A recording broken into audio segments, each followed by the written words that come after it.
Gülce Hobi YouTube kanalımdan hepinize selamlar, sevgiler, sevgili arkadaşlarım. Bugün sizlerle yeni bir modeli birlikte öreceğiz inşallah. Bu şekilde artan iplerinizi güzelce değerlendirebileceğiniz harika bir model. Yan kısmı da bu şekilde. Bir tane ana renk, 3 tane de ön kısmı için rengimiz gerekiyor.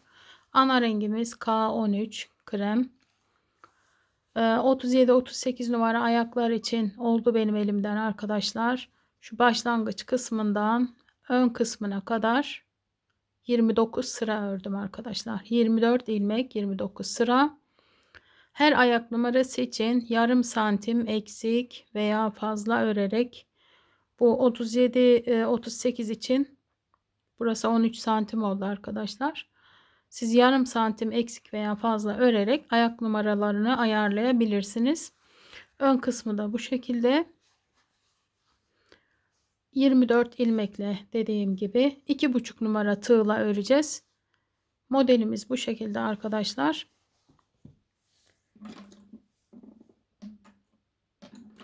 Patiğimizi 2,5'la öreceğiz. 2,5 numara tunus tığ ile. Bunların satışı yok. Boş kalemin içine uzun tunus tığlarını veya tığ sapının içine uzun tunus tığlarını kısaltarak bunların içine silikonla yapıştırıyorsunuz arkadaşlar. Bir tane ince tığınız olsun yanınızda. Makasınız. Şimdi 3 numara tığ sadece ilk sırayı ilmeklerimi alırken kullanacağım. Ana rengimi alıyorum. 2,5 numara tığımla bir tane zincir çekerek tığımın önüne alıyorum arkadaşlar. İlmeklerimi bu şekilde oluşturuyorum.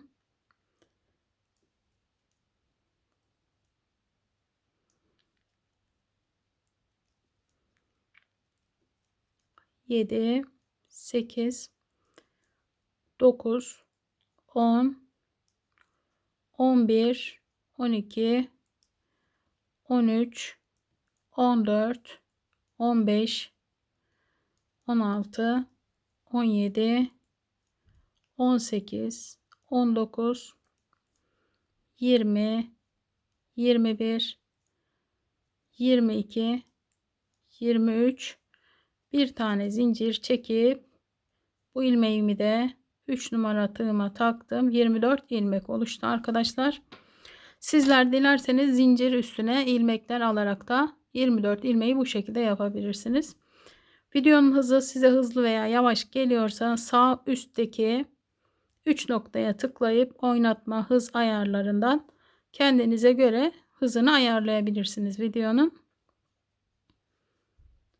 Bu şekilde bakın ilmeklerimizi toplayarak ilk sıramızı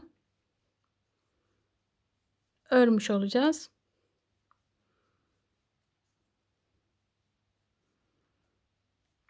Videoda anlatmayı, söylemeyi unuttuğum konu olursa yorumlarda sorabilirsiniz kafanıza takılanları. Şimdi 2,5 numara tığımı alıyorum artık. Patiğimizi öreceğimiz tığı.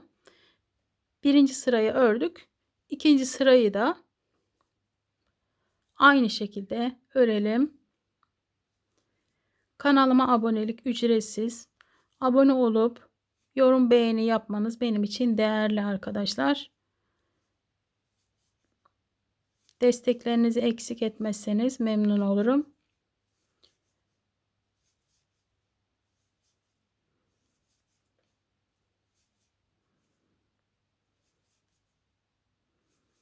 İkinci sırayı da bu şekilde ilmeklerimizi toplayarak şu sondaki ilmeğin hep arkadaki teliyle örüyoruz arkadaşlar. Bakın patiğimizin ağız kısmına gelen yeri muntazam dursun, esnemesin diye.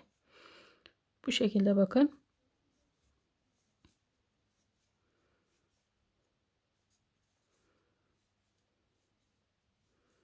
Toplayarak geriye dönüyoruz.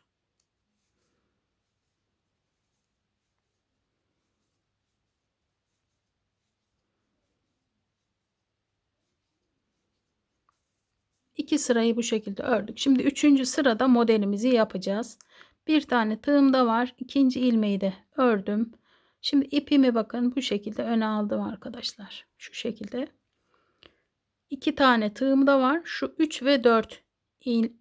ilmekler var. Tığımı bakın şu aradan arkaya geçiriyorum. Sonra 2 ilmek sonrasından bakın arada 2 tane ilmek. 2 ilmek sonrasından tığımı çıkarttım. İpim önde. Bu şekilde örüyorum bakın. Sonra ilk ilmeği değil, ikinci ilmeğin içinden bir ilmek daha örüyorum. Tekrar ipimi öne alıyorum.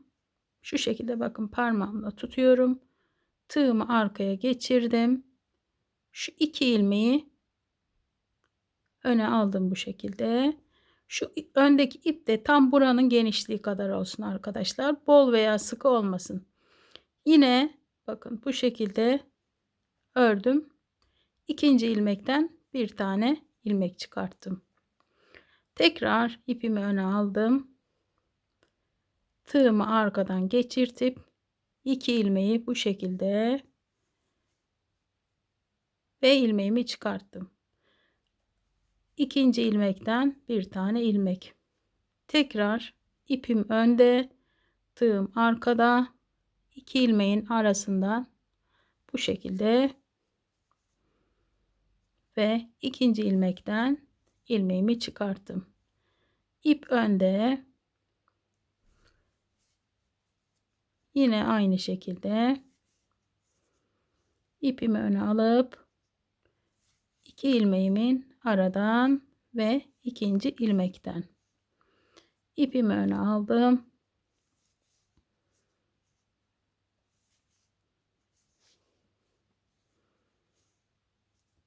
İpimi yine öne aldım.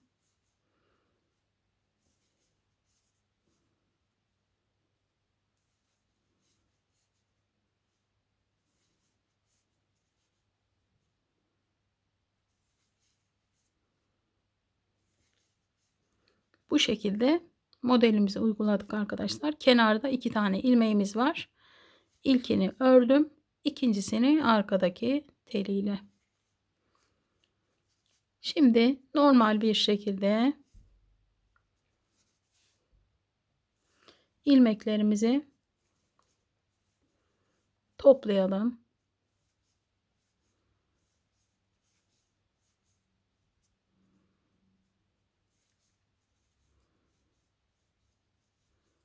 İlmek eksiltme falan yapmayın arkadaşlar. 24 ilmeği sayarak dönebilirsiniz sizler. Şimdi 3. sırada bakın kenarda 2 tane ilmek örmüştük. Bu sırada 2 ve 3 tane öreceğiz arkadaşlar. Sonra modelimizi yapacağız. İpi öne alıyorum. Tığımı arkadan ve 2 ilmeği yine bu şekilde öne alarak bir tane ilmek çıkardım. İkinci ilmeğin içinden diğer ilmeğimi çıkarttım. İpimi öne aldım. Bu şekilde ilmeğimi çıkarttım ve ikinci ilmeğin içinden diğer ilmeğimi. İpimi öne aldım. Tığımı arkaya ve 2 ilmeğin diğerinden öne çıkarttım tığımı. İkinci ilmekten bir ilmek çıkarttım. İpimi öne aldım.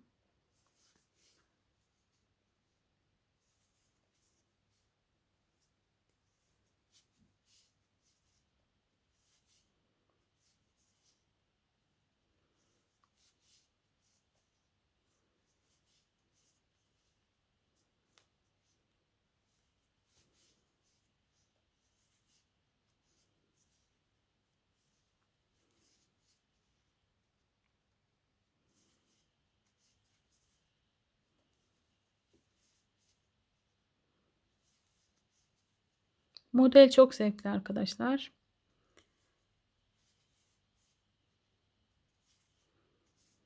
Bir alt sırada kenarda 2 ilmek kalmıştı arkadaşlar. Şimdi bu sırada bir tane ilmeğimiz kaldı. Onu da arkadaki teliyle örüyoruz. Yine ilmeklerimizi toplayarak geriye dönüyoruz.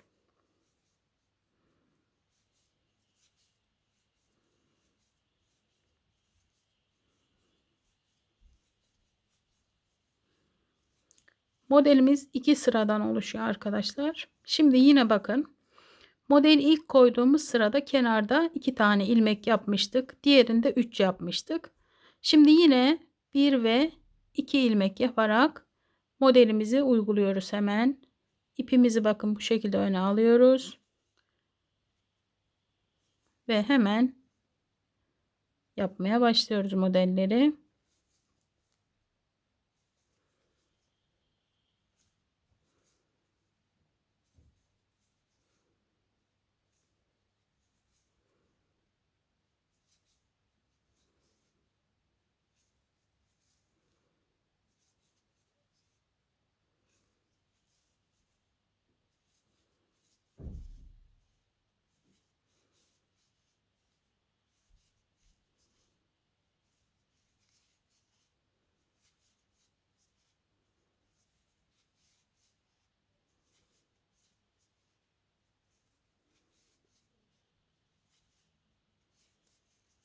Şimdi yine bakın 2 tane kaldı. Bu kenarda patiğimizin ağzına gelecek kenarda birinde 2 birinde 1 kalacak arkadaşlar. Bu sırada 2 kaldı bakın. 2 ile başladığımız bu kenarda 2 ile başladığımızda burada da 2 kalacak. Sondaki ilmeği arkadaki teliyle ve toplayarak dönüyorum.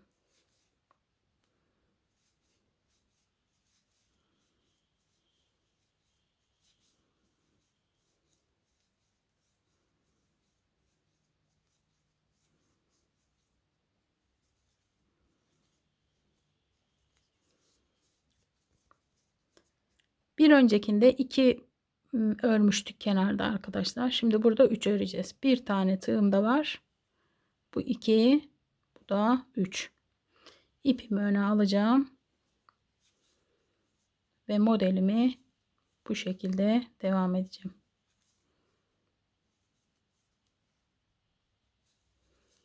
Çok zevkli ve çok basit arkadaşlar. Umarım sizler için de öyle olur.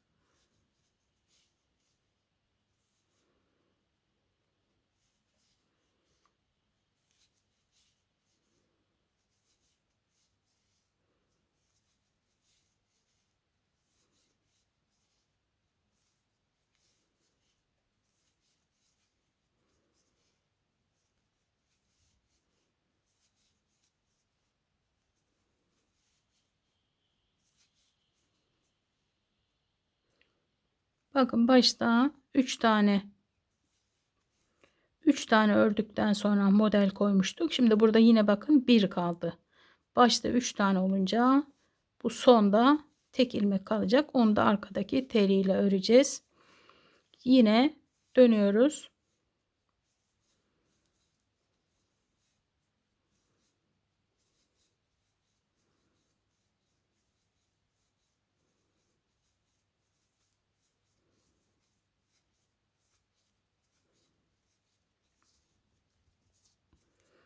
Bir alt sırada 3 tane kenarda 3 tane bırakmıştık. Şimdi 2 bırakacağız arkadaşlar. Bir tane tığım da var ve ikinciyi ördüm. İpimi öne aldım.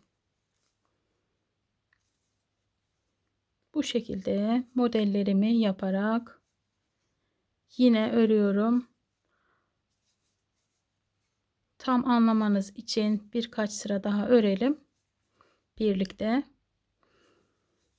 Elim tripoda değiyor arada. Titremeler o yüzden.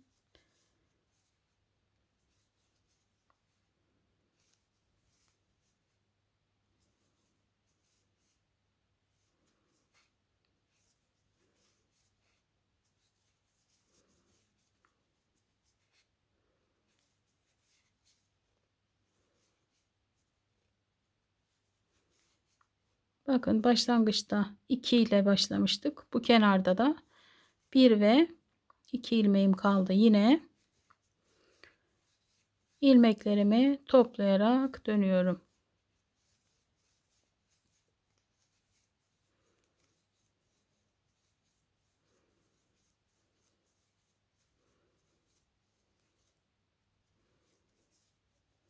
Şimdi kenarda 1, 2 ve 3 tane ördüm. İpimi öne aldım. Kenarda 3 olunca arkadaşlar sonda 1 kalacak. Bu şekilde yaparsanız modeli karıştırmazsınız.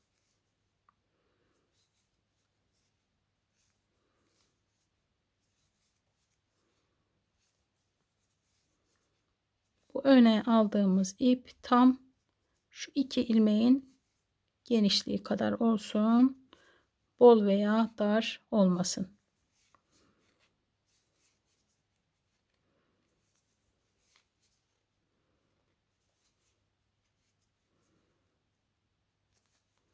Üçle başlamıştık. Bakın şimdi sonda bir ilmeğimiz kaldı. Onu da arkadaki teliyle ördük ve toplayarak dönüyoruz.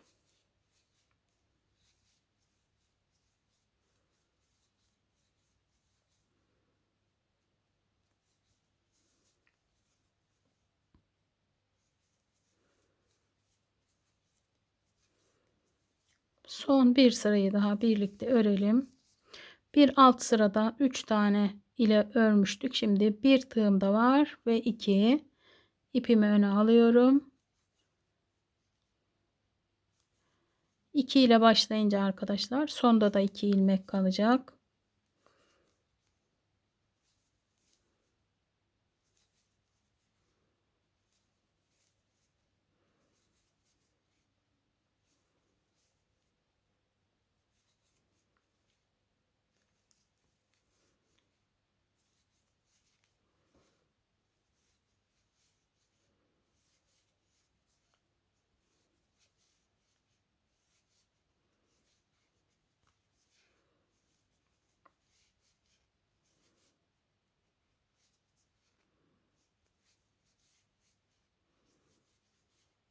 Bakın sonda 1 ve ikinci ilmeği arkadaki teliyle. Modelimiz bu şekilde arkadaşlar. Çok güzel. Bakın. Net mi göremiyorum da. Bu şekilde devam edin. Dediğim gibi ben 29 sıra ördüm arkadaşlar. Sizler ayak numaranız kaçsa 38'i baz alarak 38 için şurası 13 santim olacak arkadaşlar. 37 için 12,5 santim olacak. 39 için 13,5 santim olacak arkadaşlar. Bu şekilde ayarlayın. Ön kısmında buluşalım. Evet arkadaşlar 29 sırayı bu şekilde ördüm. Bakın şuraya kadar. Şimdi bu 29 sıradan sonra hemen modelimize başlayacağız arkadaşlar. Kenarda bir tane tığım da var. 2 3 ilmekten sonra bu sıradaki ve kenar tığlamadaki rengimizi arkadaşlar alıyoruz. 3 ilmekten sonra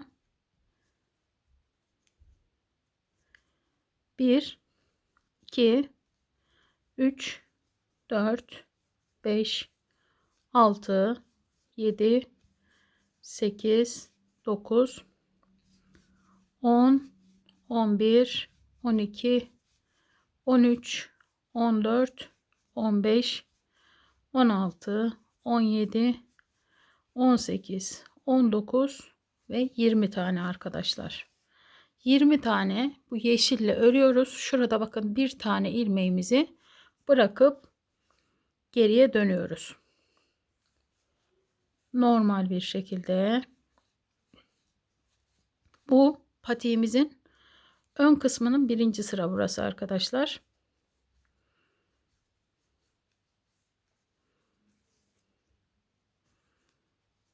İpimizi bu şekilde bakın yeşil ipimizi öne alıp şu kenardaki 3 ilmeği de örüyoruz.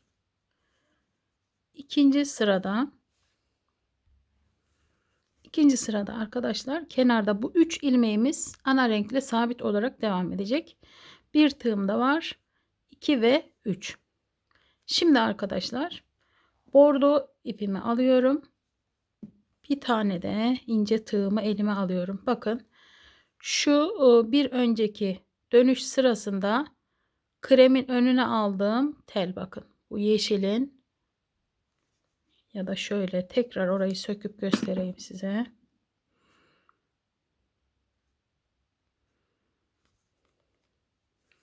Şu yeşil ipimizi bakın krem ipimizin önüne almıştık, bakın şu şekilde. Şimdi bir sonraki sırada şurayı kullanacağız arkadaşlar. Orayı da söktüm size gösterirken.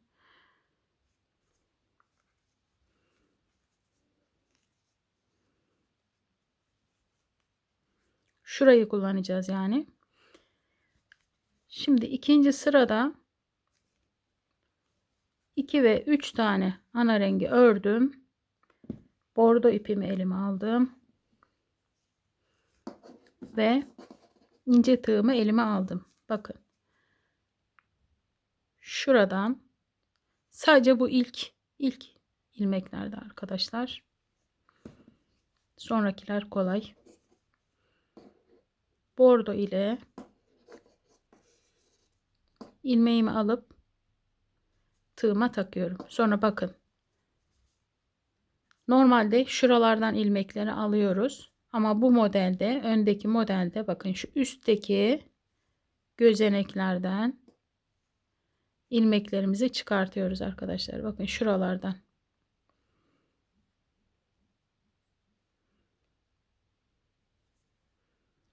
Sonrakileri tığımız girerse biraz daha kolay. Bakın. Heh.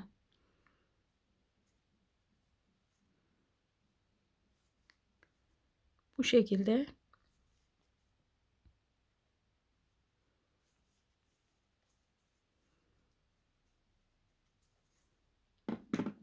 bordo ile 18 ilmek öreceğiz. Yeşil 20 idi.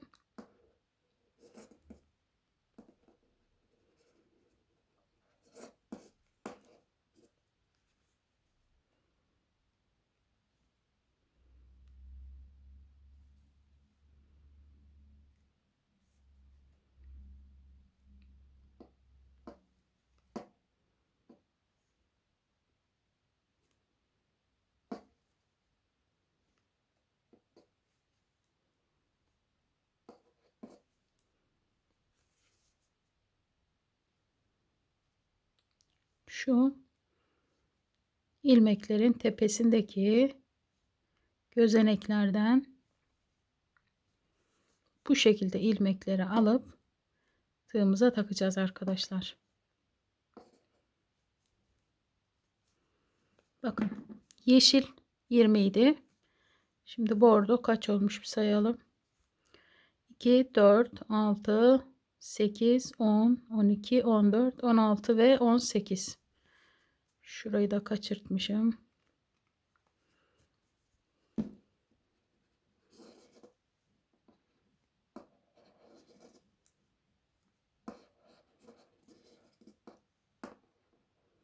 Evet.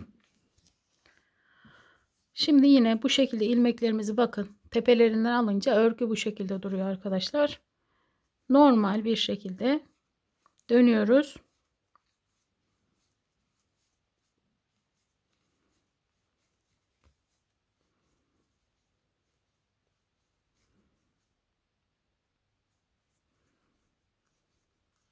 Yine bakın bu ipimizi ana rengin önüne şu şekilde alıyoruz. Ve kenardaki 3 tane sabit ilmeğimizi örüp dönüyoruz. Şimdi yine 3. sırada bu 3 ilmeği ördüm. Pudra ipimizi alıyoruz bu sefer.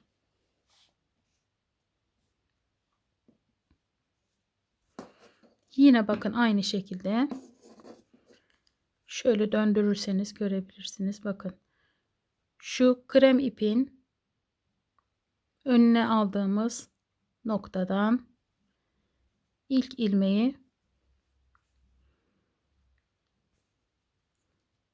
pudra ile çıkardım. Şuraları sonra ayarlarız. Sonra bakın. Yine ikinci ilmeğin tepeden. Burada ilmekleri kaçırmayın. Bütün ilmekleri tepeden arkadaşlar. 3 4 5 6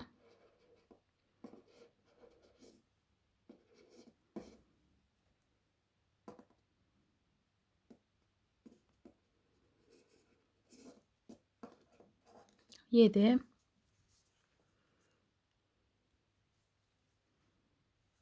8 9 10 11 12 13 14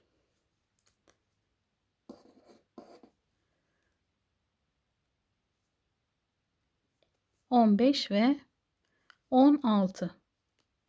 Bakın yeşilden 2 tane eksik örmüştük. Şimdi bordodan 2 tane eksik ördük. Geriye dönüyoruz. Yapması çok zevkli arkadaşlar. Fakat videoyu çekerken tabi zorlanacağım biraz.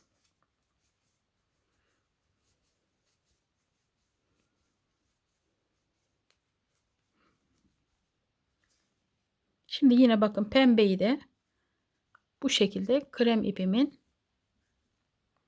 önüne aldım. Bu şekilde bakın.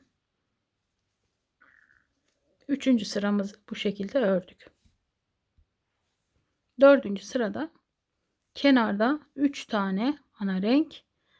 Bu sefer arkadaşlar bakın bordo ipimizi arkadan alıyorum bu şekilde. Şimdi yine bakın şurada krem ipimizin önüne çektiğimiz yer arkadaşlar. Bakın şuradan zaten ipi çekince gelirse tam buraya. İlk ilmeğimi aldım. Şunları şu şekilde toparlayalım. Arkadan çekince zaten şu ilk sıralar toparlanacak. Sonra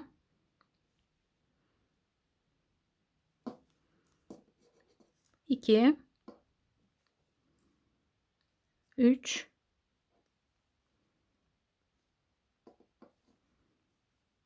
4 5 6 7 8 9 10 11 12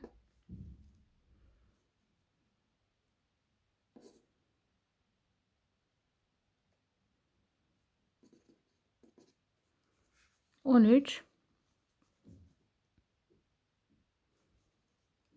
14 15 şu pembenin sonuncusunun üstünden bakın şuradan ince tığ bunun için gerekiyor arkadaşlar. Şu üstteki ilmekleri alabilmek için 16. bordo ve şu alttaki bordonun bir tanesinin üzerinden 17.yi alacağız arkadaşlar. Sonra yine geriye döneceğiz. Bura patiğimizin önünün 4. sırası.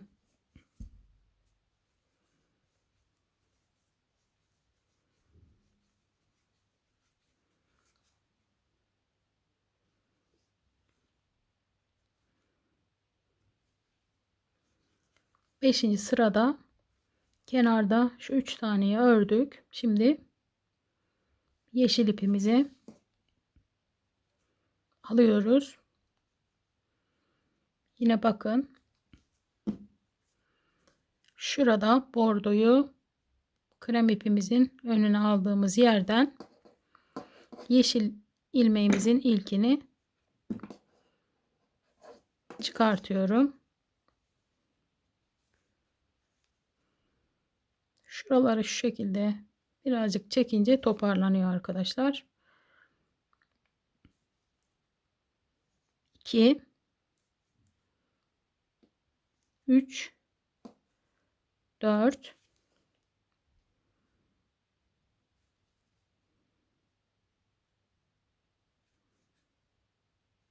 5 6 7 8 9 10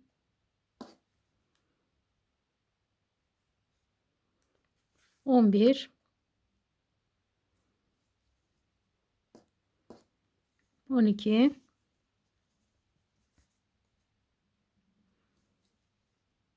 13 14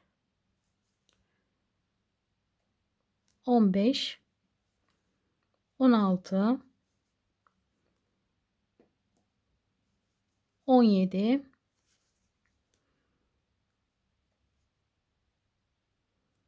şu alttaki bordonun üzerinden ikinci sıradaki bordonun sonuncu ilmeği bu 18. Şu yeşilin bakın kenarda 2 tane bırakmıştık. İlkinin üzerinden 19. ilmeği aldım. 5. sıramız bu arkadaşlar. Geriye dönüyorum.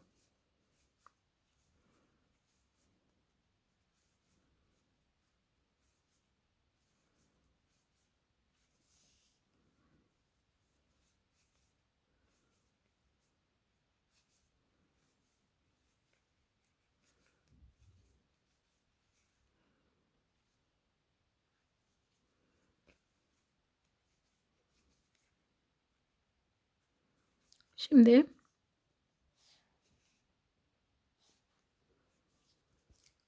beşinci sıradan sonra kenardaki 3 tane ilmeği normal şekilde ördük. Dördüncüyü bakın yine şu kremin önüne aldığımız telden bu sırayı kremle öreceğiz arkadaşlar.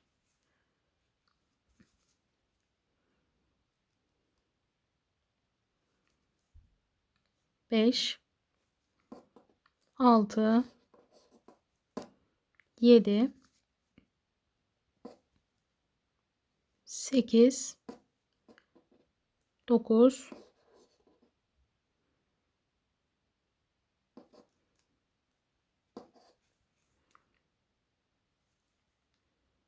10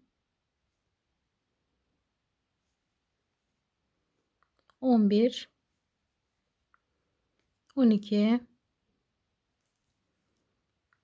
13 14 15 16 17 18 19 20 21 22 şu yeşilin son bak son tel bu 23 şuradaki bakın son bir krem ilmeğimiz vardı şurada onu arkadaki teliyle alıyoruz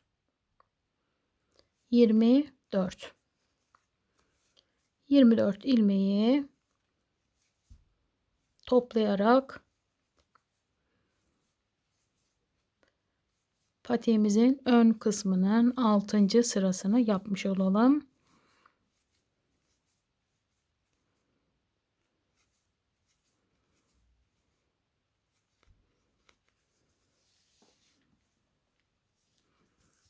şekilde bakın.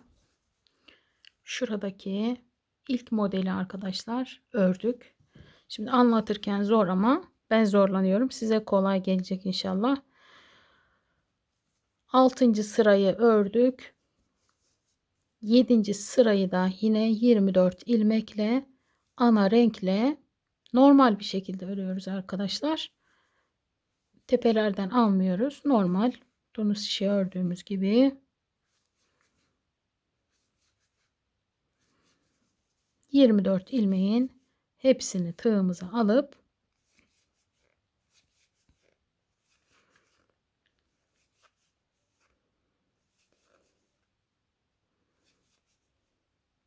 sondaki ilmeği arkadaki teliyle örüp geri dönüyoruz.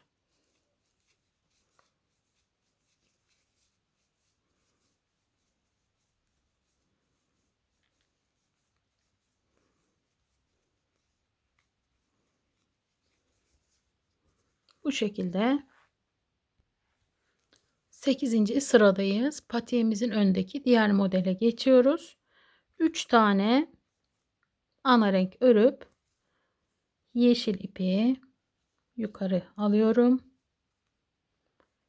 Normal bir şekilde yine bu sırayı da normal örüyoruz arkadaşlar. 4, 5, 6, 7, 8, 9, 10, 11, 12, 13, 14, 15, 16, 17. 17 tane yeşil ördüm. Kenarda bakın 2 ve 4 tane ilmeğimiz kalacak arkadaşlar. Kremle geriye dönüyoruz.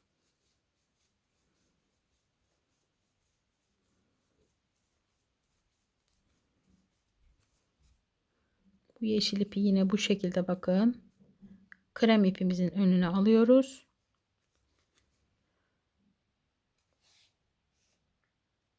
Dokuzuncu sırada kenarda 3 tane ana renk, sonra bordo ipimizi yukarıya, yine bakın şuradan şu ipi çekince gelecek olan yerden arkadaşlar ilk bordo ilmeğimizi çıkartıyorum. Yeşil ipi çekerek burayı düzeltiyorum.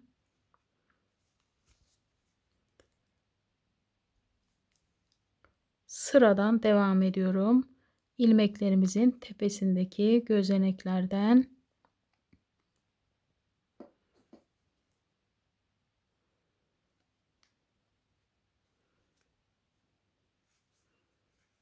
dört, 5,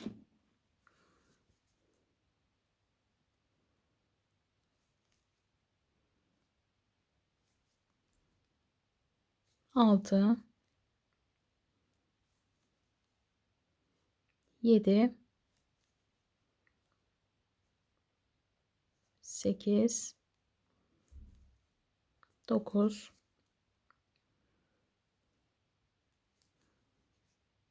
10, 11,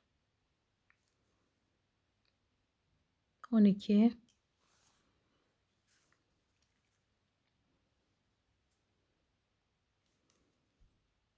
13, 14, 15. Şurada bakın yine 2 taneyi eksilttik. Geriye dönüyoruz.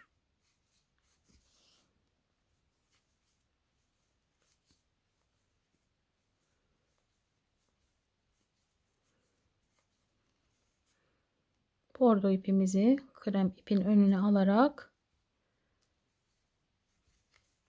sıramızı tamamlıyoruz.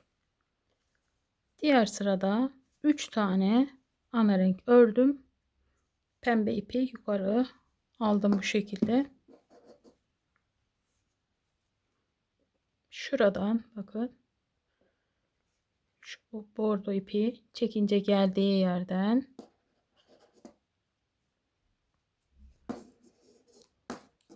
pudra ile İlk ilmeğimi çıkarttım. Bordo ipimi çektim. Krem ipimi çektim. 2 3 4 5 6 7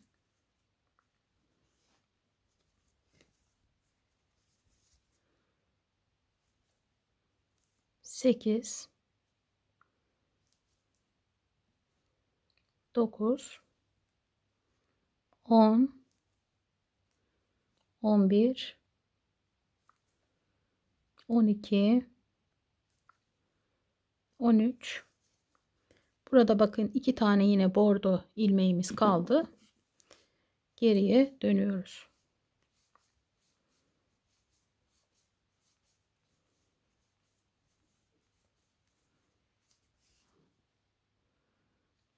Pembe ipi kremin önüne bu şekilde alıp bu sırayı da tamamlıyoruz. 11. sıradayız. 3 tane ana renkle ördüm. Şimdi bordoyu alıyoruz arkadaşlar. Şu alt sırada bakın. Pembenin önü aldığımız yerden bir tane bordo ilmeği alıyorum.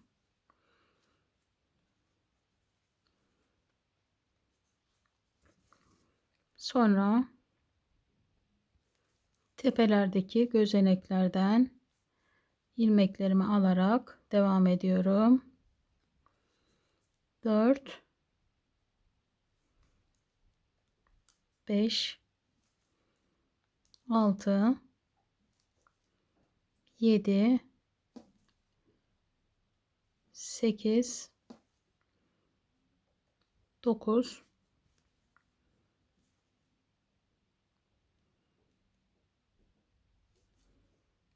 10 11 12 şu sonuncu pembenin üzerinden 13. Şurada 2 tane bordo vardı bakın. İlkinin üzerinden 14. ilmeği çıkarttım ve örerek geriye dönüyorum.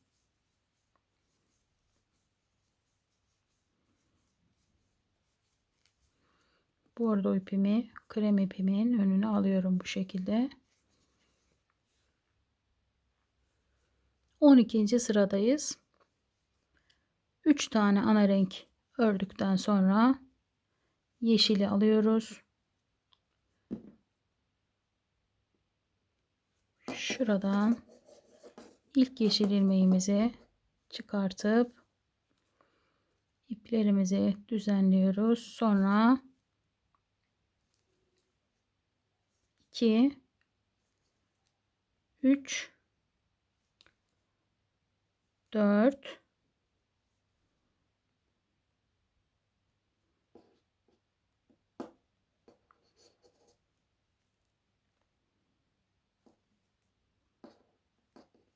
5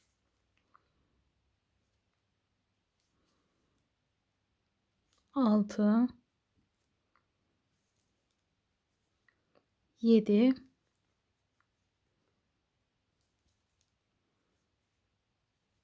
8 9 10 11 12 13 14. Şu bakın şu sıradaki bordonun üzerinden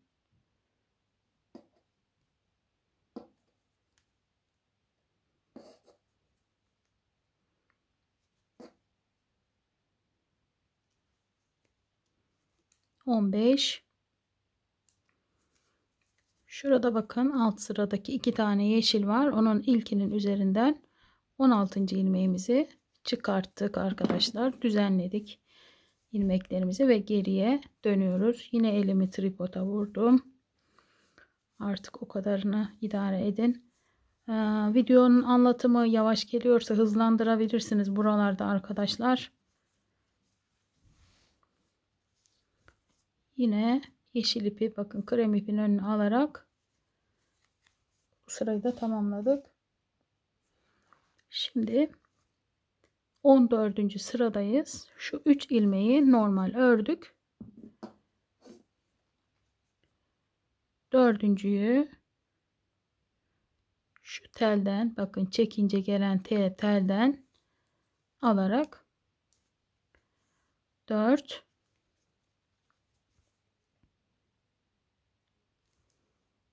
5 6 7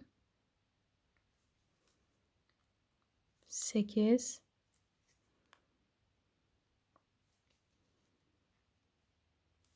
9 10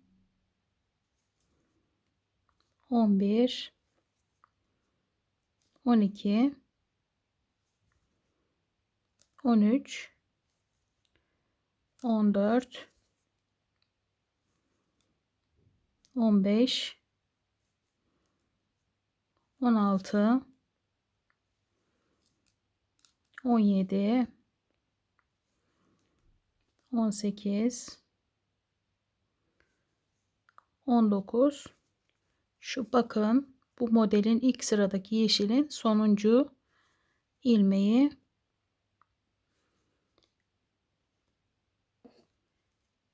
Terini kaçırıyorum hep. 20 taneyi bu şekilde tepedeki gözeneklerden ördük arkadaşlar. Şuradaki 4 tane ilmeği normal bir şekilde öreceğiz. 4. Şu an tığımızda 24 ilmeğimiz var. Normal bir şekilde dönelim. Modellerimi ördüğünüzde Instagram sayfama etiketlerseniz mutlu oluyorum arkadaşlar. Farklı renklerinde nasıl model nasıl olmuş, nasıl güzel olmuş mutlu oluyorum. Etiketleme yaparsanız iyi olur. 14. sırayı bu şekilde tamamladık. 15. sırada yine ana renkle 24 ilmeği normal ilmeklerle tığımızı alarak örelim arkadaşlar.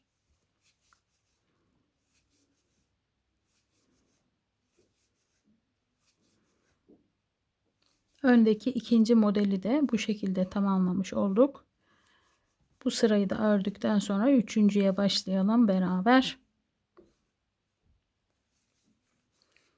24 ilmeği ördük ve geriye dönüyorum.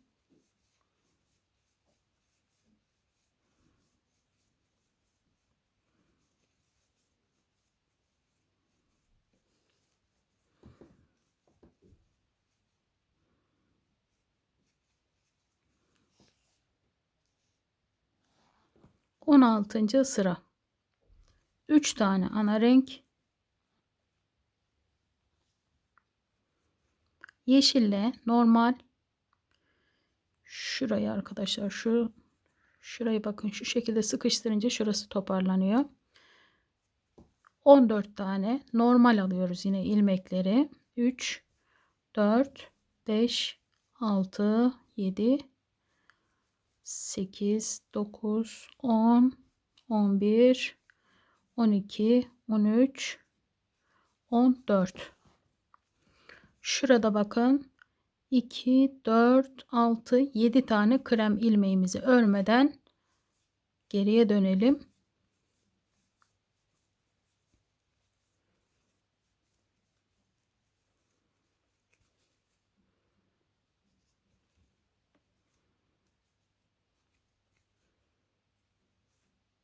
On 17. sırada 3 tane ana renk bordo ipimizi alıyoruz.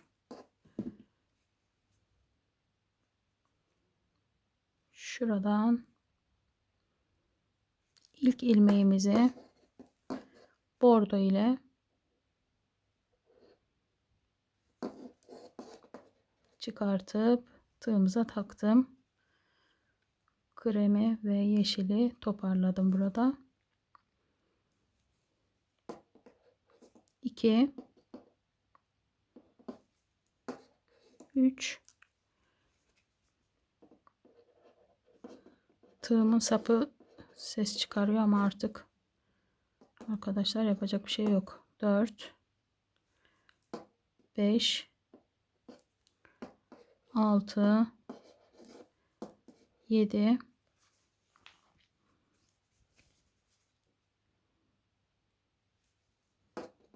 8 9 10 11 ve 12.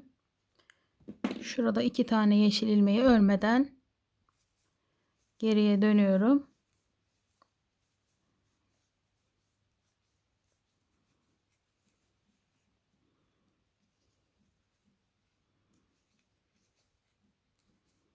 Diğer sırada kenarda 3 ilmek ana renk ördüm. Pembe ipimi yukarı aldım bu şekilde.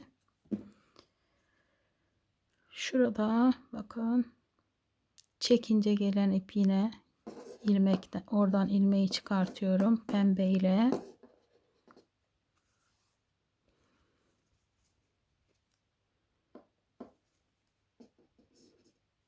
İki,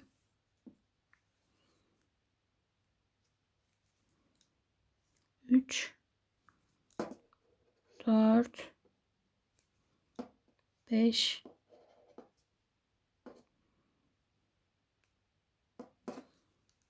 6, 7,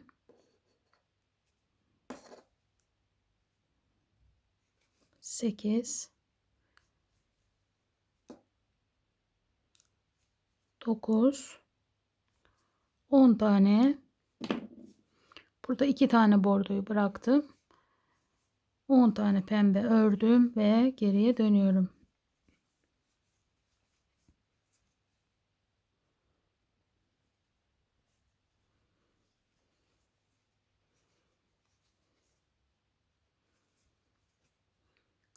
Diğer sırada kenarda 3 tane ana renk, sonra bordoyu alıyorum arkadaşlar. Yine bakın şuradan ilk ilmeğimi çıkarttım. 2 3 4 5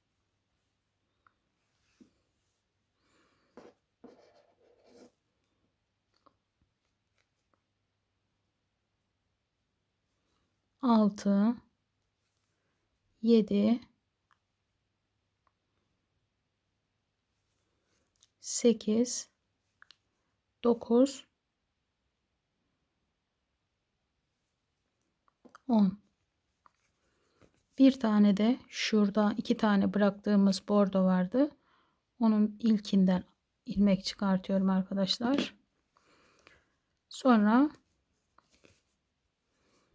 toplayarak geriye dönüyorum.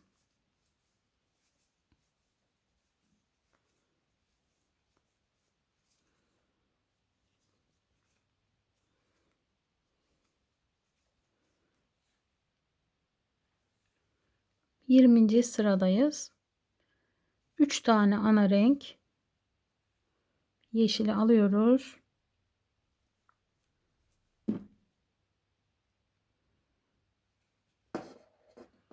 Bordonun üzerinden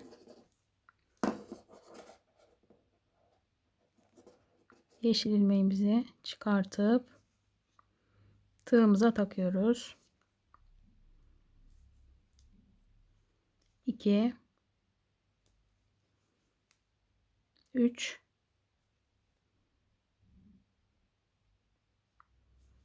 4 5,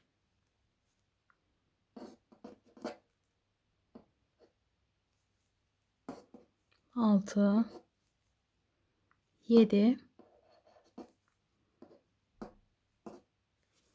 8,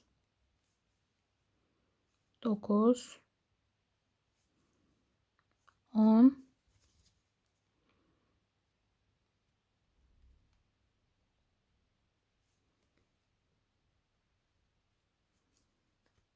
11,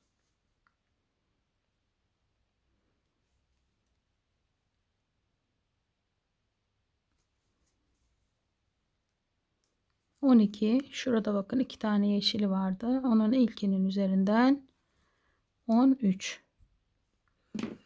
13 ilmeği ördük. Dönüyoruz.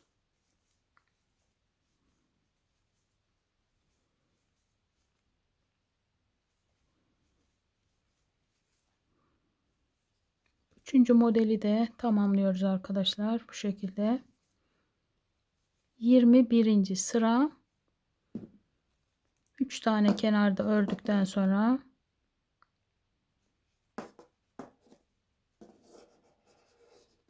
4, 5,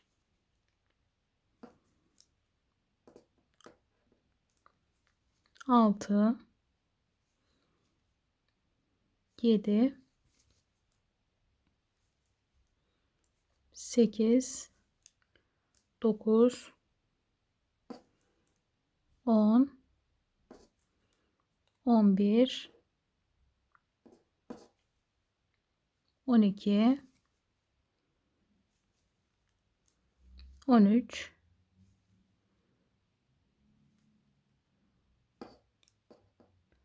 14,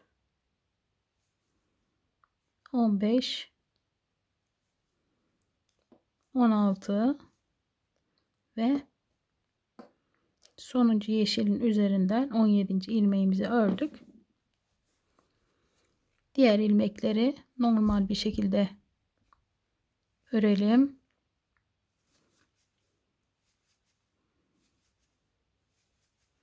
Sondaki ilmeği arkadaki teliyle geriye dönelim.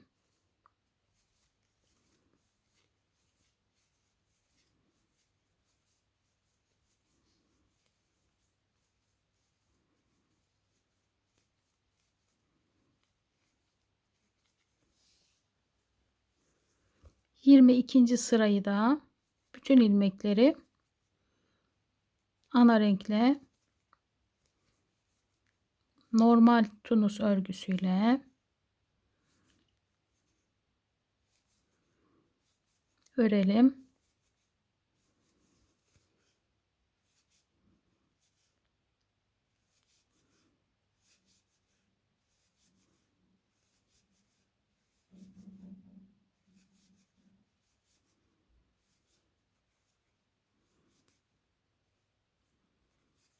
Üç modeli de bakın tamamlamış olduk. Şimdi dördüncü modele geçeceğiz arkadaşlar.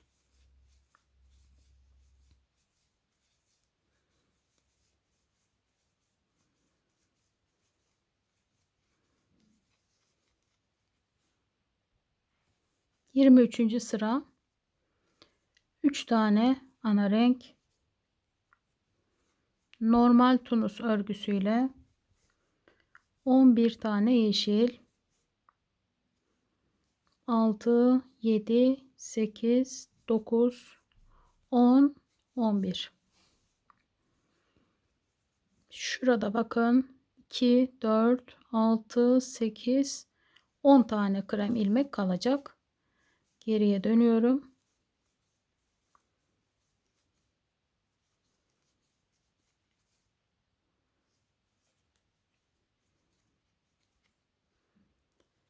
Üç tane ana renk bordo ipimizi alıyoruz. Yine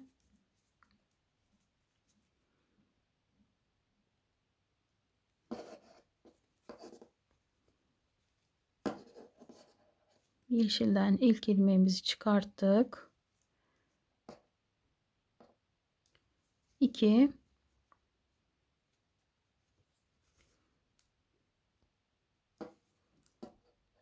3,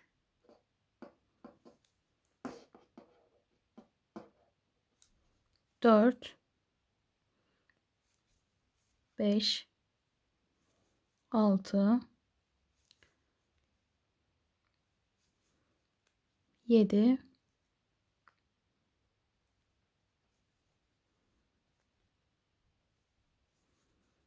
8, 9. Burada 2 tane yeşili bırakıyoruz. Geriye dönüyoruz.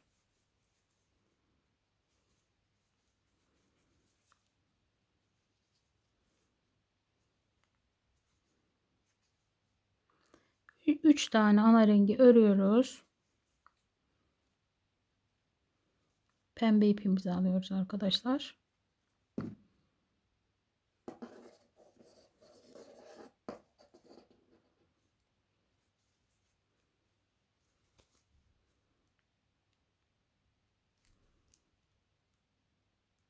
İki,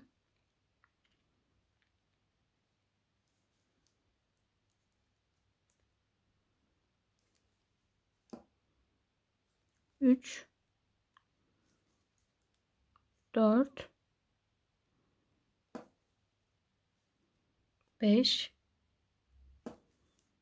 6, 7. 25. sıra, patiğimizin tam ortası burası arkadaşlar. 3 tane ana renk, 7 tane pembe. Geriye dönüyoruz.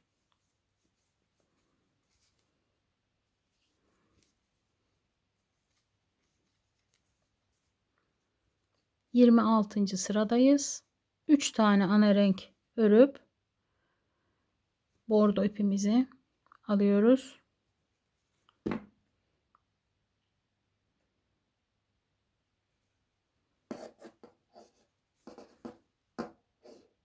Bir, 2, 3, 4,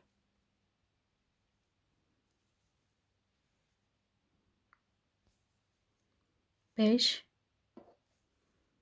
6, 7 ve 8.'yi taktık. Geriye dönüyoruz arkadaşlar.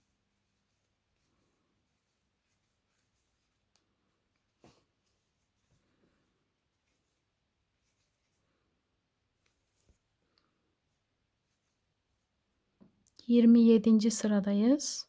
3 tane ana renk. Yeşil ipimizi aldık.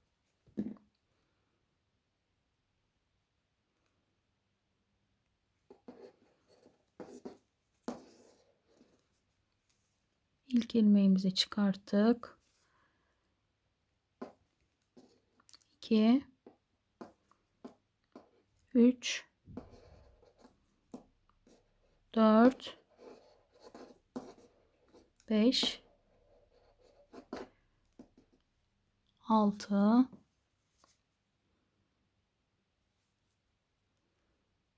7, 8, şu alttaki bordodan 9, şu yeşilin ilkinden 10 tane arkadaşlar. Geriye dönüyoruz.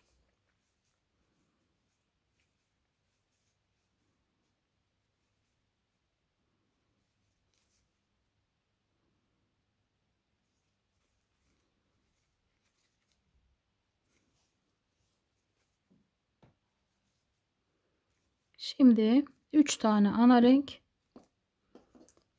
normal örgüyü ördük arkadaşlar. 4, 5, 6, 7, 8 9, 10, 11, 12,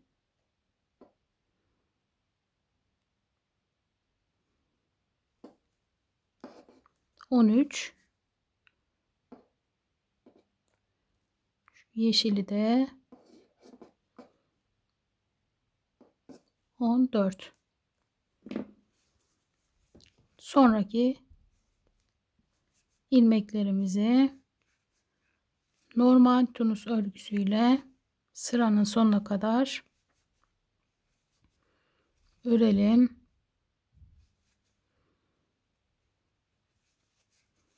Geriye dönelim.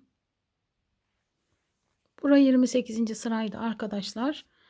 29. sırada normal tunus örgüsü ile 24 ilmek ana renkle örüyoruz.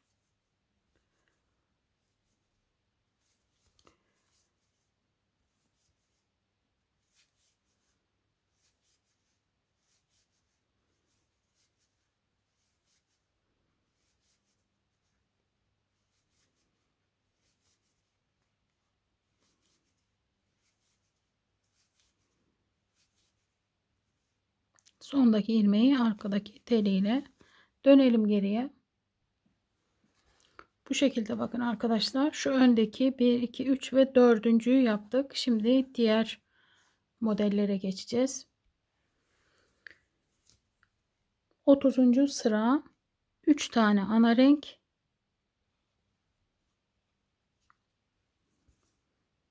14 tane yeşil arkadaşlar. Video çok uzadı. Dönüşleri kapatayım, sığdırabileyim modeli inşallah. 2, 4, 6, 8, 9, 10, 11, 12, 13 ve 14. Bakın şu ortadan bir önceki modelin aynı sıra arkadaşlar. Dönelim geriye.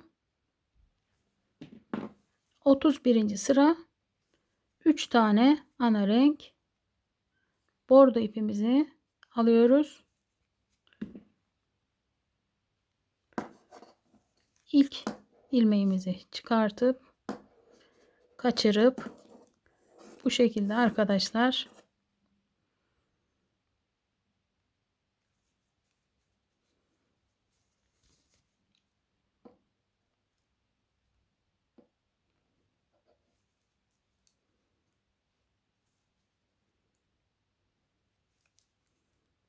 üç, üstteki gözeneklerden bu sırayı 4, 5, 6, 7, 8, 9, 10, 11 ve 12 tane arkadaşlar bordo ile dönelim geriye. 32. sıra 3 tane ana renk, pembe ipimizi alıyoruz, pudrayı.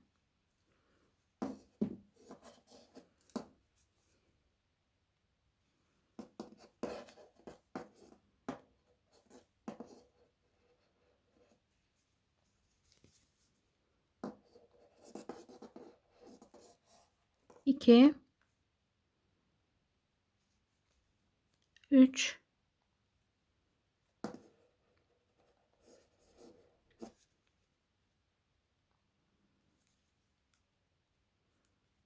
4, 5,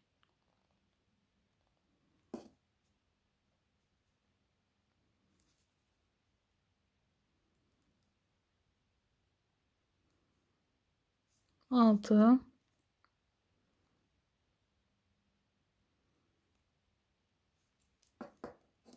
7, 8, 9, 10 tane pembe arkadaşlar. Dönelim geriye. 33. sıra 3 tane ana renk,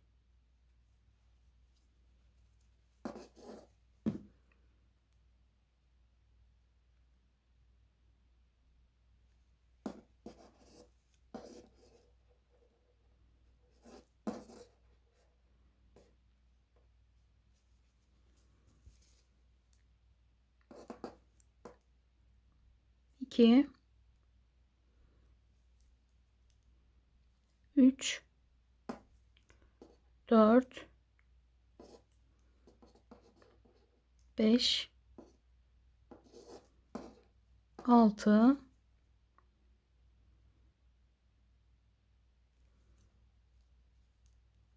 7 8 9 10. Şu alttaki sıradaki bordodan bir tane örelim. 11 tane bordo arkadaşlar. 34. sıra kenarda 3 tane ana renk, 13 tane yeşil arkadaşlar. İlk yeşili aldım.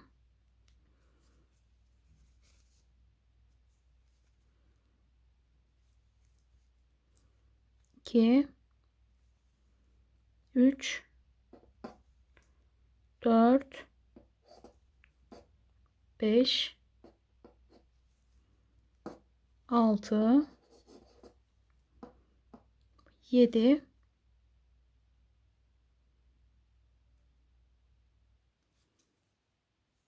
8 9 10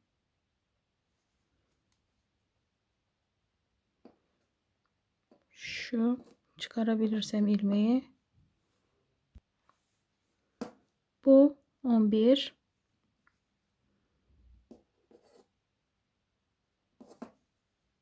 12 ve 13 arkadaşlar.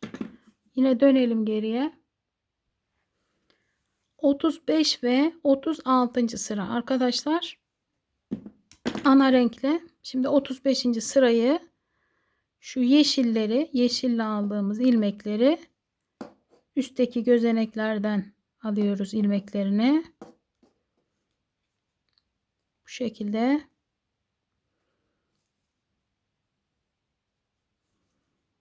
İki, 4, 6, 7,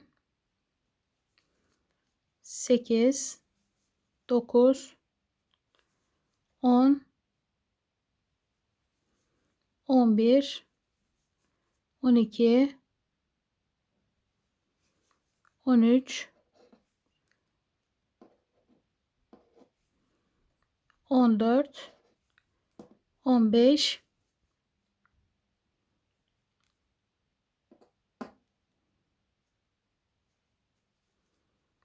16, şu alttaki sonuncu yeşilde 17. arkadaşlar. Kalan ilmekleri normal tunus örgüsü ile tamamlıyoruz. Bu sırayı dönün arkadaşlar. Bir sıra daha normal tunus örgüsü örüp sonra buluşalım sizinle. 37. sıradayız. Bakın şu arada iki sıra ördüm arkadaşlar. Söylemiştim size de. 3 tane ana renk,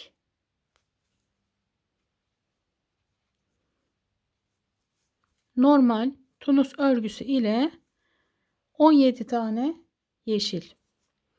2 4 5 6 7 8 9 10 11 12 13 14 15 16 17.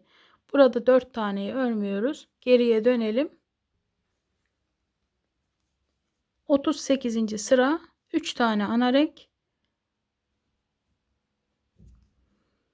15 tane bordo arkadaşlar. 1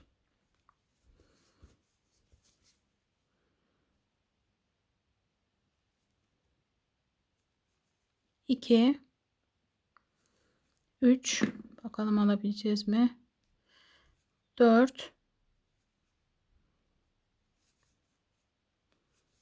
5 6 7 8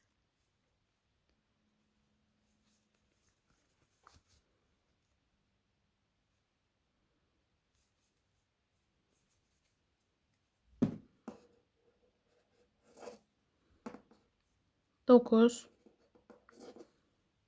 10,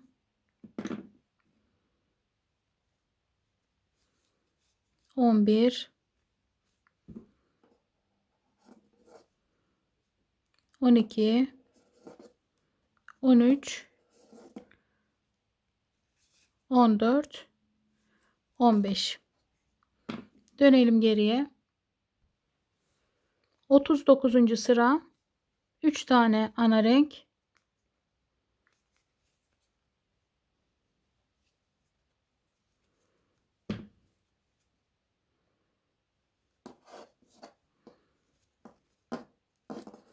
pembe ile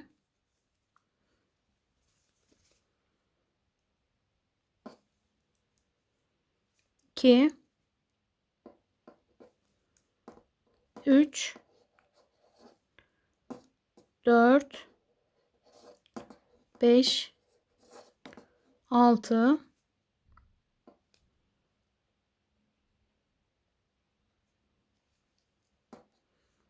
7, 8, 9, 10, 11, 12, 13. Dönelim yine geriye. 40. sıradayız. 3 tane ana renk,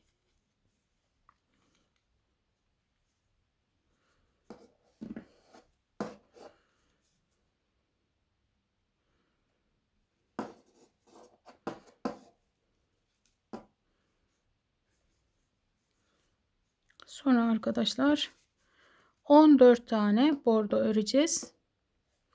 Tepelerden alacağız yine. 2,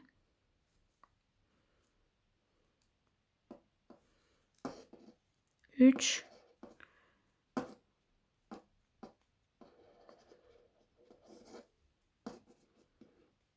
4, 5,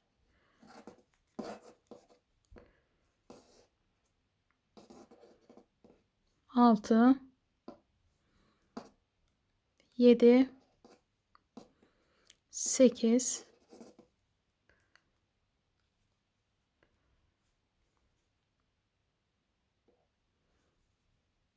9, 10, 11, 12. Şu pembenin üstüne, sonuncu pembenin üstüne bu 13.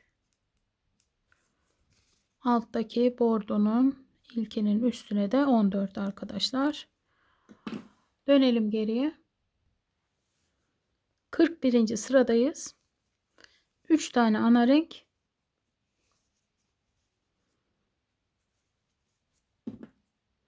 yeşil ipimizi aldık.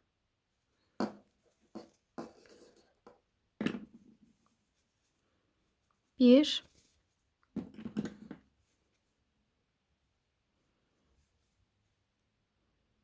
2,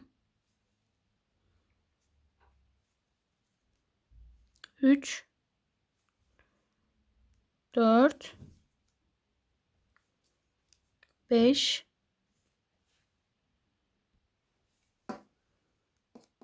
6,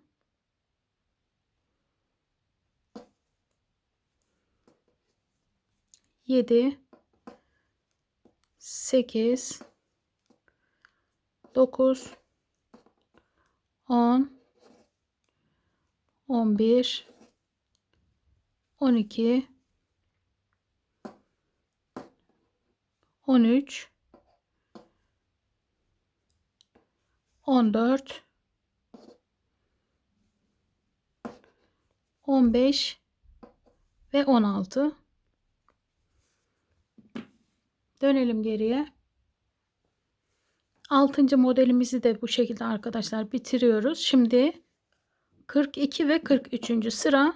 42. sırada bu yeşillerin tepesinden batarak ana renkle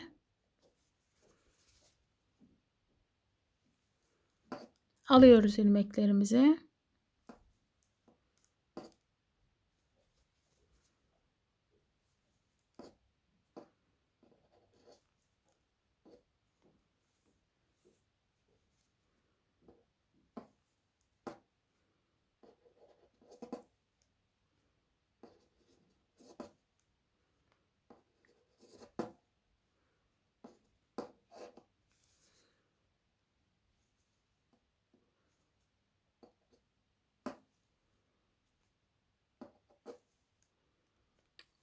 Sadece yeşillerin üzerinden bu şekilde alıyoruz arkadaşlar. Yeşillerin tepesinden alıyoruz. Diğerlerini normal öreceğiz.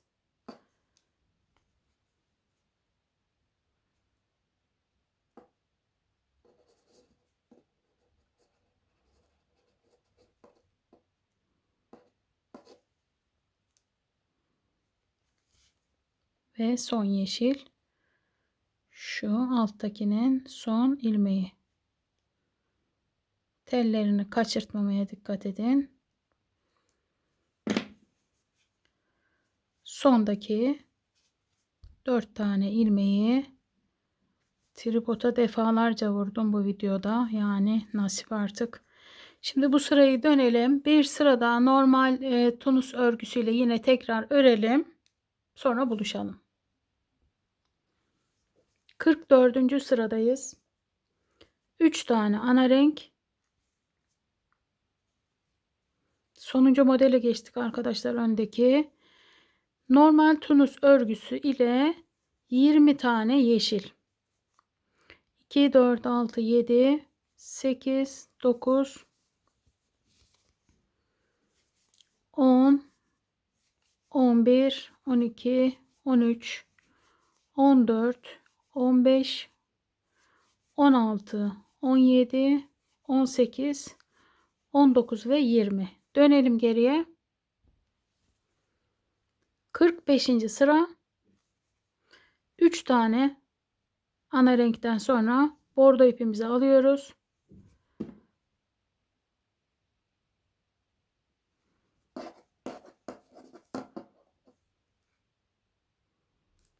...18 tane bordo örüyoruz arkadaşlar. Örüyoruz.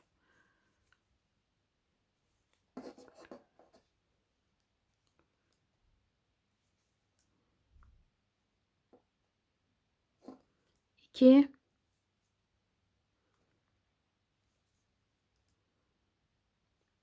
üç, 4, 5, 6, 7, 8, 9, 10, 11, 12, 13, 14, 15, 16, 17, 18. Dönelim. 46. sıradayız. 3 tane ana renkten sonra pembe ipimiz ile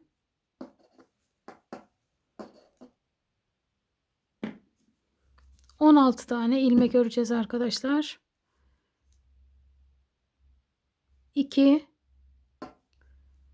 3, 4,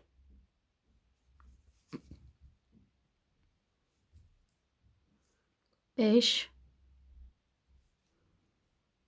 6, 7,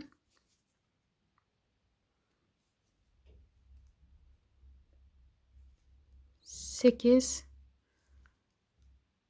9, 10,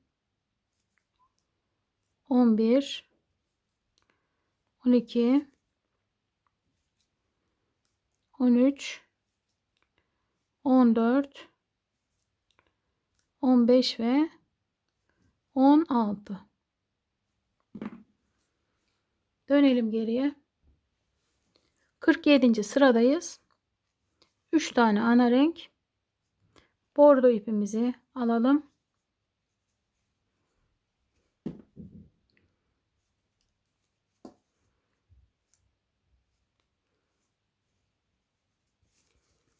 Bir, 2, 3,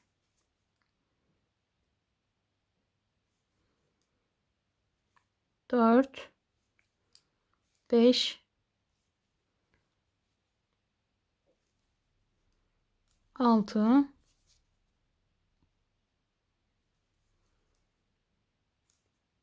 7,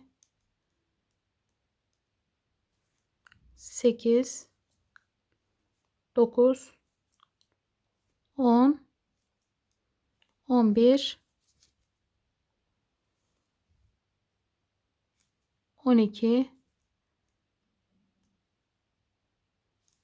13,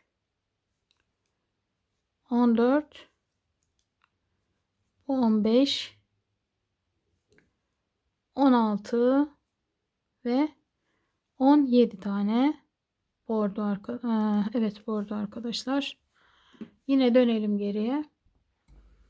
48. sıradayız arkadaşlar. Burası patiğimizin önünün son sırası arkadaşlar. Şimdi yeşili aldık 3 tane ana renkten sonra.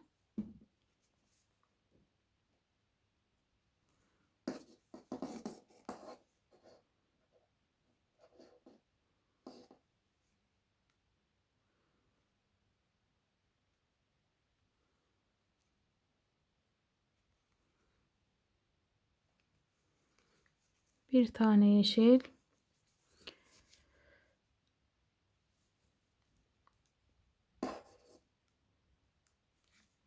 2, 3,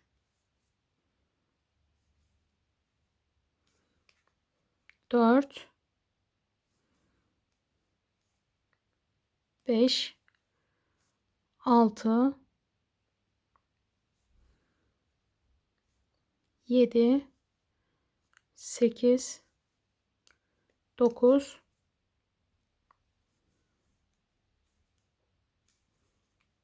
10, 11, 12, 13,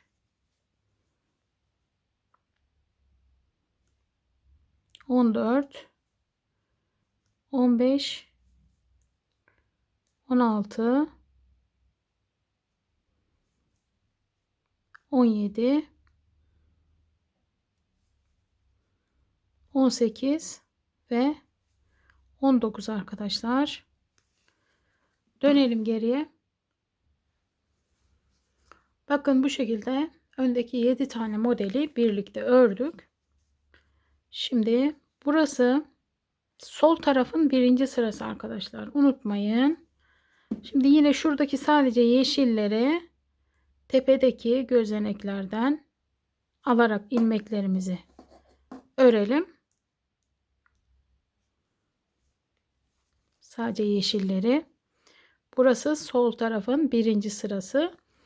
Sağ tarafta kaç sıra ördüyseniz bu sıraya çatal iğne falan takarak ya da iplikle bir şeyle işaretleyin. Bu sıra sol tarafın birinci sırası.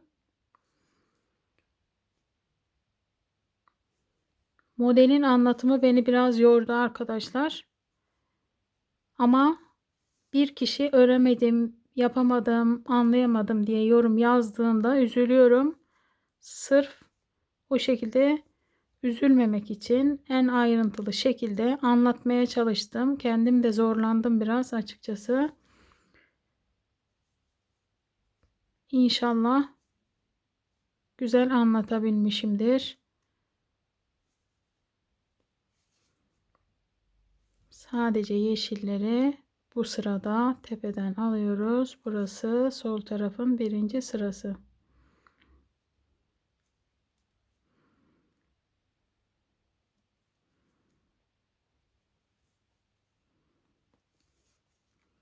Şurada bakın sonda bir tane ilmeğimiz var. Onu da arkadaki teliyle yok. Şurada bir yeşilimiz daha kaldı arkadaşlar. Son yeşilimiz. Ondan sonrakini de arkadaki teliyle. Dönelim geriye. Sol tarafın birinci sırasını biraz önce ördük sizinle arkadaşlar. İkinci sırada normal tunus örgüsü şeklinde tıpkı patiğimize ilk başladığımız sıradaki gibi 2 sıra düz ördükten sonra 3. sırada arkadaşlar modelimizi uygulamaya başlıyoruz. 2 tane kenarda ördükten sonra hemen model uygulamasına geçiyoruz. Sağ tarafta 29 sıra örmüştüm. Yine sol tarafta da 29 sıra ben öreceğim. Sizler kaçar sıra örmüşseniz. Çünkü herkesin el ayarından, ipinin kalınlığından, tığının kalınlığından, inceliğinden arkadaşlar bu ölçüler değişiyor. O yüzden ben size santimetre olarak ölçü veriyorum ki herkes ayak numaralarını ayarlayabilsin diye. Bakın başta 2 ile başlayınca burada sonda yine 2 tane kalacak arkadaşlar. Bu şekilde sol tarafı da tamamlayalım.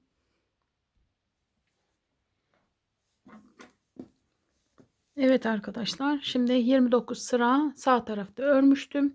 29 sırayı da sol tarafta tamamladım. Şimdi modeli anlatırken sizlere sıranın birini 2 tane ördükten sonra model koyuyorduk ve kenarda 2 tane kalıyordu. Diğerinde 3 tane ördükten sonra model koyuyorduk ve burada 1 tane kalıyordu. Şimdi o şekilde siz kaç sıra ördüyseniz. Şimdi bakın bir alt sırada ben 2 tane ördükten sonra modeli yapmışım. Şimdi burası kenar bitirme sıramız. Bu sırayı gösterdiğim şekilde yapmazsanız şimdi modelden sonra böyle bir boşluk oluşacak. Onun için size burayı nasıl kıyılama yapacağınızı göstereceğim. Bir alt sırada 2 tane yapmışım. Bu üst sıra. Şimdi burada 3 taneyi bakın. Bir tane tığım da var. Sıradaki ilmekten alıyorum ve ilmeğimi kaydırıyorum. Bu ikinciydi. Bu da üçüncü. 3 taneyi bu şekilde bakın 3 ilmek bu şekilde. Şimdi dördüncü ilmekte yine model koyar gibi modeli yapacağız ve hem de kenar kıyılamayı yapacağız. Bakın 3 taneden sonra ben o şekilde bitirmişim. Siz nasıl bitirdiyseniz o şekilde. Alttan aldım yine model yapar gibi bakın buradaki ilmeğimin içinden geçirdim. Diğerini normal olarak ilmek kaydırma yaptım. Öne aldım. Bu şekilde ilmeği çıkarttım ve kaydırdım.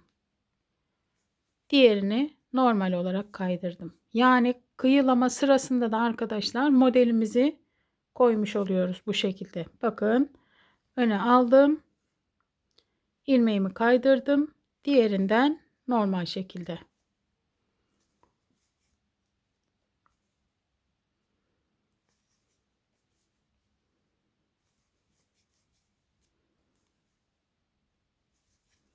Modelimiz aynı şekilde son sırada da bu şekilde devam etmiş olacak.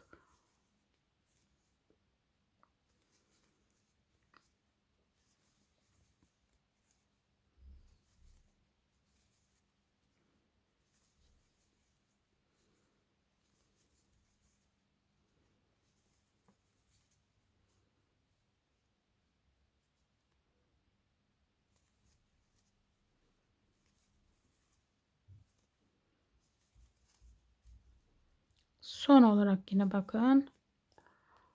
Son modelimi yaptım. Sonuncu ilmeği arkadaki teliyle yine bu şekilde ilmeğimi kaydırıp ve tamamlıyorum arkadaşlar. Kanalımda pek çok taban anlatımı var. Onlara göre istediğiniz şekilde yapabilirsiniz. Şurası bakın şöyle yapınca zaten belli. Patiğimizin tam ortası burası. Modeli anlatırken de söylemiştim. Burayı baz alarak 5 tane sağından 5 tane de solundan bir tane de ortadaki 11 ilmekle taban anlatımını anlatımlarına bakarak yapabilirsiniz. Taban anlatımı ve kenar kıyılamayı bulamazsanız bana yorumlarda yazın, link atmaya çalışayım size. Vakit bulursam taban anlatımını da ayrıca bir video şeklinde tekrar paylaşayım bu model için inşallah. Böyle bir anlatım oldu arkadaşlar. Umarım anlaşılır olmuştur. Beğenmişsinizdir umarım. Hepiniz hoşça kalın. Allah'a emanet olun.